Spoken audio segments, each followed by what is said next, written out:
Amici della Sardegna, è con grande piacere che vi faccio vedere una cosa strabiliante.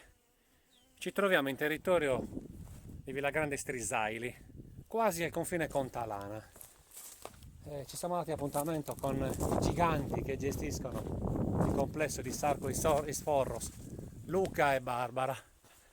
Ci hanno portato fin qua, in località Soruntaccu, per farci vedere una cosa straordinaria. Sto filmando già la prima parte di quella che doveva essere una muraglia archeologica, ragazzi. Ma che meraviglia, che meraviglia. Queste sono cose che insomma pensiamo possono interessare al nostro pubblico, al grande pubblico. Noi è la prima volta che veniamo qui, ma ci tenevamo molto a portare nei vostri computer, nei vostri tablet, la meraviglia della muraglia di Soruntaccu.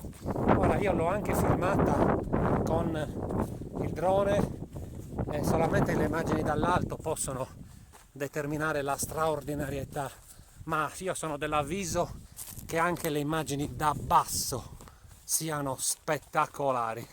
Non smetterò mai di ringraziare Luca e Barbara per avermi fatto scoprire questo posto, ragazzi.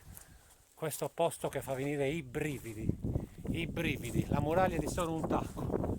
Ci troviamo in territorio di Villagrande Strisaili. Qua i nostri antenati sprecarono, tra virgolette, tante di quelle energie per costruire una muraglia della quale, ragazzi, io non vi so dire la funzione, non la so, non la posso neanche immaginare, difesa, non lo so, un qualcosa che ha a che fare con i confini, non lo so. Sta di fatto che questa cosa è qui e voi, grazie ai custodi della memoria, adesso, ecco, stiamo arrivando quasi alla fine, grazie ai custodi della memoria voi l'avete vista, ok? Allora, andiamo quasi alla fine, speriamo non vi annoi il video perché arrivo quasi al confine tra i due territori, c'è una valle incantevole,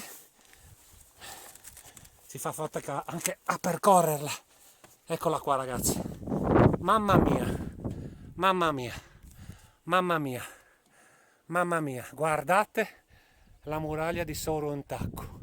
Insomma, spero di non avervi annoiato. Ciao a tutti.